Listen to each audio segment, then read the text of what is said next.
talk about my Vipassana experience, but not to go all the detail of what Vipassana is and how it works, because there are enough videos on YouTube on this. I just want to see if I can convince people to look at it in a more scientific way, and also don't cut corners if you decide to do it. What do I mean by cutting corners is I have a lot of friends that are very busy, corporate life, family life. They cannot grasp the idea of doing this for 10 days. And I have a few friends, they've done it with every intention of checking out on day 7, and they already booked their meetings in a different country to leave on a day 7. Why do you have to do it 10 days? This is number one element that I want to focus because there's science into it. It's not just the random days that they came up with. So scientifically, our brain recycles thoughts, and every 5 days it introduces new thought, and then we continue to recycle it for another 4, 5, 6 days. So if you even think of your thoughts today, you see it consumed of randomly, a snapshot of something your boss said, something your wife said, so it's just coming, repeating and repeating. So if you're sitting there for 11 hours a day for 5 days now, or say 6 days, it depends, each individual is different, your brain gets to the point that is exhausted. You have had enough time, 50 hours or even more, because even when you're not meditating, you're thinking of running everything that has happened in the past week before that, even your childhood, or everything that has happened. So naturally, your brain wants to do two things, either think about past or think about future. What is difficult for the brain is to be here, to be aware, be present.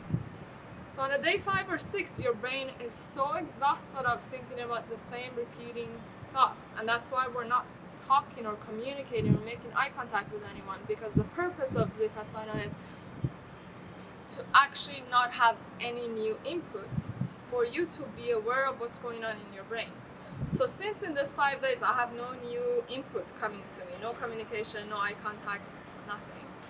Day 5 or 6, I'm exhausted of my past thoughts. So naturally my brain says, let's not think about future, what I'm going to do after Vipassana.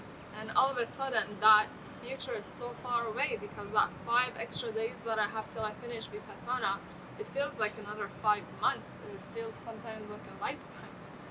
So your brain, for the first time in your life, gets to this place of nothingness. It has nothing to do. And this is what we want to achieve.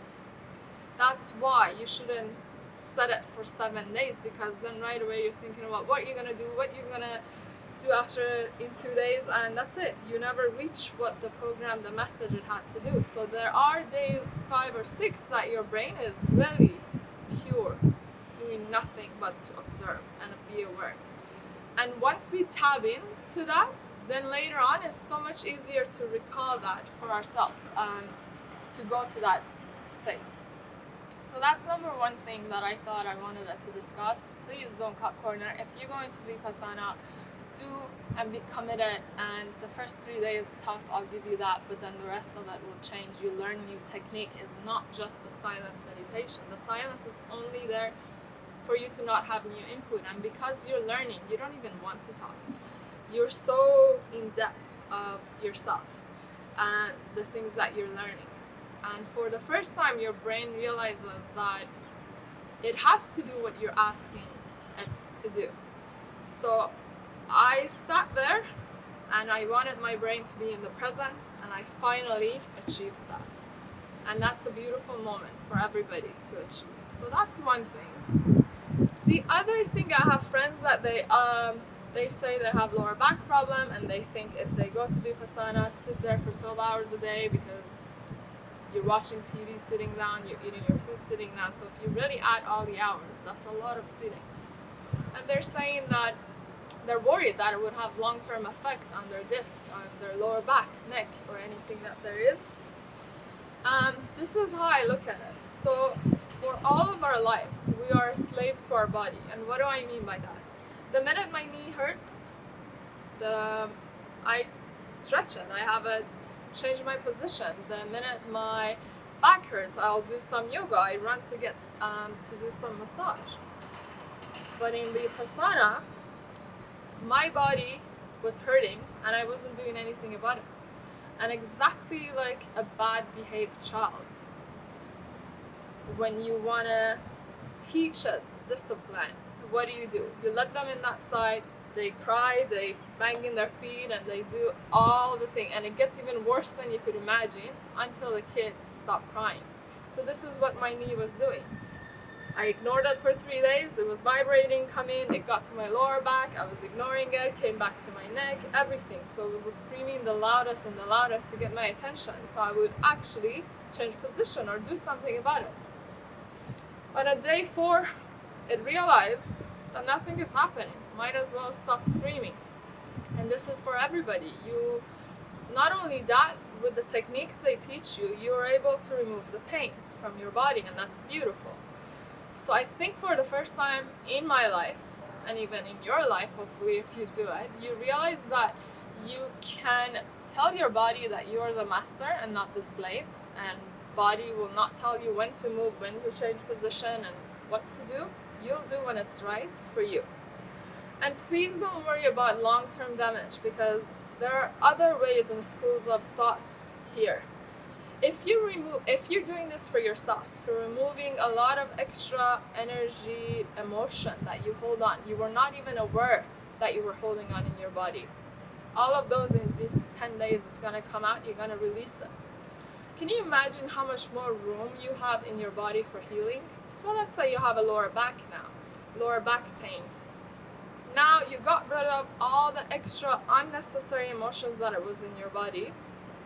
How much more energy do you have to redirect to your healing? So think of it this way. This is beneficial even for your body, even for all of those that you have severe back problems. You will tell your body that this pain is not all you got, and there is a power that you're going to have on your body and your brain. So that's one thing. The other thing is, that's actually what it taught. I was really convinced to do Vipassana. For me, it was very interesting. So if you think of it, we have an 8-meter small intestine in our body, in our gut. That's where we hold the most amount of emotions, guilt related to this, a trauma, or sometimes a very, very basic emotion. Sometimes something has happened that we're not even aware that was weighting us down. In this 8 meters, we are holding on to a lot of different emotions, all of our lives. So if I'm sitting there 10, 11 hours a day for 10 days, on a day 8 or 9, there are some part of this muscle that finally, for the first time in your life, they get to relax and release and not be tense. Because even when I'm speaking, I create a lot of vibration, I use a lot of energy. So think of it, there isn't that much of time in our life that we haven't talked or moved or coughed or sneezed, right? So there's always something. So for the first time in my life, I'm doing this. And I was sitting in the back of the temple for meditation. I was observing a lot of people, and that's another thing. You think you're meditating, but you're basically observing, and you just getting aware of your brain and your body and all of that more than anything else. It's impossible to meditate all that long for an average person. Maybe if you're a monk, I agree. But what happened is day 9, day 8, that's when you see everybody cry. And you don't even know why you cry, because all of a sudden something gets released, something you didn't even know you were holding on to. Maybe something, it was such a minor thing. Your mother maybe took a toy away from you at some point in your life when you were a little kid. Maybe you hold on to that energy, right? So you're finally releasing all these unwanted, unnecessary, and that doesn't serve you. And it just comes out sometimes with the tears, with a deep breath, and you releasing all of that. So we want that as well. That's why we want you to stay all the way till the end, to see all the miracles. I highly doubt you would see the miracles if you just leave on the day 7, right? You only probably see more torture than you will see miracles. So think about this. If you truly believe on your chakras, energy centers, and where you hold emotions, This is the most important part, and sitting down is good for us for that long. Your body finally accepts that we're not going anywhere. We devoted 10 days to heal. We devoted 10 days to observe. And you don't have to have a horrible, traumatic life or childhood to want to do Vipassana. This is just about awareness. It teaches you a lot of techniques to not have attachment, to not have understand everything will pass. It's a philosophy, it's a logic that they teach you, and also we all deserve to give ourselves for all the lives that we live that much time to understand how our body works, how our brain works. You will realize your own miracles while you're sitting there. You'll realize how much of society and how much of science have made mistakes. For example, if science tells me that my memory is supposed to get worse as I'm getting older, that's what they tell you, right? How is it that I can sit there and I can vividly remember something happened to me when I was 4 years old and it's not a major event, it's just me speaking to my mother? How is it that I can see the wallpaper, how many buttons my mother has, what hairstyle my mom has, and what conversation we're having? So memory doesn't go away. We all have it here. The problem is we never sit down, we never dedicate that much time to ourselves to see, for it to refile, for those memories to visit us. So this is the first time you're giving yourself that much time to remember. And these memories are not necessarily something major. They just come in to visit you, for you maybe even to create your inner child or nostalgia, to wake up, to understand you were that child. You were that 4-year-old with your innocence sitting there playing and listening to your mother. Let's say that could be the only purpose had. For me, a lot of those memories were not traumatic. It was actually beautiful and reminded me how innocent I was when I was a 4-year-old. Obviously, we're all innocent, we're at 4, right? So it's beautiful to remember. And everybody had the same experience. Everybody saw it vividly, something that was so far away, and a lot of things that was not a major event in their life. And that to tell you, we don't lose our memories. My memories doesn't get worse as we get older. We just don't give enough time to ourselves. We don't dedicate that time to remember. So that's another thing. There was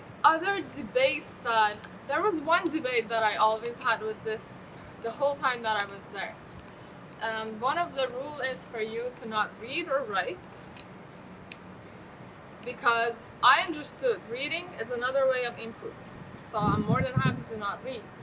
But when I'm sitting there with all these amazing ideas, a lot of good ideas come to you, by the way. That's another thing. If you give enough time to yourself, you're a genius. You can actually come up with a lot of different ideas as well. So there was a time, the first 4, 5, 6, let's say the whole time I was there, I was not happy that I'm not able to write, because I wanted it to have some sort of a journal on a daily basis, what I'm experiencing or what I'm thinking, write them down. This is the only thing I didn't understand why we weren't supposed to do, but later on I understood. And one of the girls in Vipassana that did the Vipassana with me tried to actually explain this to me, and I fully understood it. As human beings, when we write down something, it becomes final for us. And this is what they don't want you to do. So I'll give you an example. This girl told me she was coming through a breakup. So she sat there in the first 3 days. She was thinking about drafting an email to her ex and even to the mother of her ex. And she drafted. The day before, she decided, no, I'm not going to write any email to the mother of my ex, only to my ex with a little bit of different conclusion. Day 5, 6, she kept changing the email or mail that she was going to write in her head. And day 10, she said, there is no email or mail necessary. Nothing. I have nothing to say. It's good. It's all good as is. So this is the philosophy that came up. We both came up with this, was in Vipassana, we're supposed to revisit our thoughts and also to understand how much we change in a journey of only 10 days. In real life, 10 days is not that long. So if we give ourselves time and not be quick to respond to something or put it down and make it final, if we keep revisiting it, how much we change. We can change 360, 180 of some opinion we had 5 days ago. But typing it or writing it down, we don't revisit those thoughts. And that is why it's not good for us to write. And I agree with that, and it's great. And for all of that, I think there is a lot of science behind the Vipassana. It's a great technique, it's a great tool. I know for the fact that I need to do this every year. They don't let you do it more than once a year, unless you want to serve. But for me, it was necessary to understand who my brain is, who my body is, how I can master both, and how I can come up with my own miracles, how I can come up with my own reality and with my own philosophy in life, and trust it. I don't have to listen to what science says or what society says. But a lot of things that we discover, it actually aligns with a lot of things that science tells us later on. So that was my experience. I did my Vipassana in Sri Lanka, Kandy, which by coincidence turned out to be the third highest energy for Dhamma energy. I know a lot of Vipassana centers, they let you do some part of your meditation from your room or separate rooms that they have in the temple. In my case, they ask us to always be present in the temple because it has the highest energy. They said let's not waste that opportunity. And I'm very thankful for that, because I know if someone woke me up at 4 a.m. and said meditate in your bed, I would sleep. I'm so grateful that I was dragged out and could sit there for 12 hours a day, 11 hours a day. And this place was one of the most gorgeous places I ever seen. We had different hills. The highest hill was the temple. The hill lower than that was where we would eat food. We had another area where we would watch TV for Gwenka. Each one of us had different accommodation all around the surrounding, full of flowers, full of vegetations, full of birds, colorful birds in Sri Lanka, and a whole lot of monkeys that they would make sure you're not bored at any time of the day. And at night time, I had a big window with wild pigs. I can tell you, I had my own Discovery Channel. So not at any point of these 10 days I was bored. That's another point that some of my friends, they say, what if we get bored? What if we get depressed? Why would you get depressed?